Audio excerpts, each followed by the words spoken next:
Good day, colleagues. I trust you guys are well. My name is Ricardo van Roy. I'm the Group Health and Safety Manager for Menar.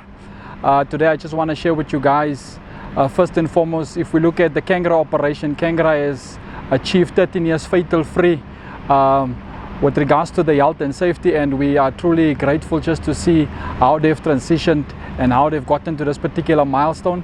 Now, I think also what is very important when we look at Menar as a whole, there's a couple of things that we have done in order to make sure we get to those particular targets. One of them specifically is the fact that leadership plays a critical role. Now, one thing that is very clear also specifically if we zoom into Kangra is the fact that the GM, Piet Retief, specifically, there's a strong drive from his side in terms of health and safety. And I think what is very clear is that there's so much involvement, so much commitment, so much drive from the leadership. And as we know, leadership plays a critical role in setting the standards and making sure that we can be able to do what we're supposed to do in terms of doing it safely. Another thing that we've also driven during this particular process has got a lot to do with managing our top risks in the operation. And the typical one, if we look at Kangra that has just achieved the 13 years, it's basically managing fall of ground, FOG. And that's got a lot to do with making sure the employees do the initial examination, guys are doing the high risk, understanding the hazards and the risks in the operation. And based on those, just two things that I've mentioned, those things have contributed to this 13 years fatal-free. If we look at Menar as a whole, as a group, also the pockets of excellence that is in the rest of the group, also like Kanye that has just achieved 6 years fatal-free.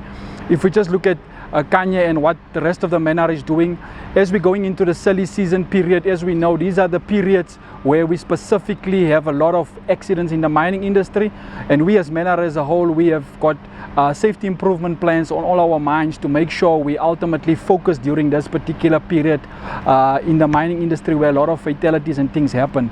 So some of the things that we will focus on specifically has got a lot to do with, number one, managing the top risks, understanding, fall of ground, high wall management, TMM management specifically.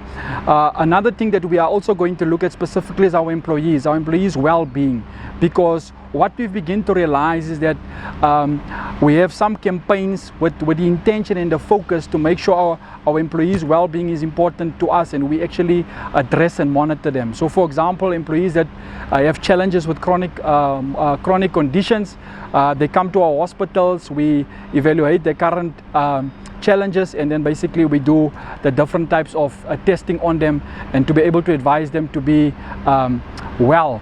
And again, our main goal and our main focus and our drive is to make sure our employees go home safely, but at the same time also healthy. If we look at just last but not least as Menar, one thing that our biggest drive and focus is specifically the health and safety of our employees, to make sure our employees go home safely to their families and they can ultimately go back to their house, because the reason they are on the mines is because they actually come to the mine for their families. So we are committed during this silly season to be able to drive these processes. With our safety improvement plans, we are definitely committed, and we know for a fact that we can be able to get our employees home safely to their families. So yeah, I think that's from my side. So yeah, let's remain focused, let's remain committed, and let's make sure, and a special request to our employees, as we go along into the silly season, let's make sure that at the end of the day we have a document, we have a small book that can be able to help our employees to identify the hazards and the risks, to make sure we can be able to manage the hazards and risks of the activities that we are doing every single day. If we do that and we take our time, it is definitely clear that we can be able to go home safely to our employees and to our families and to help the rest of our employees. And I just want to tell you, last but not least, let's apply Section 22 and Section 23, because that is your responsibility and that is also your right to be able to work safely at our operation. Thank you, colleagues.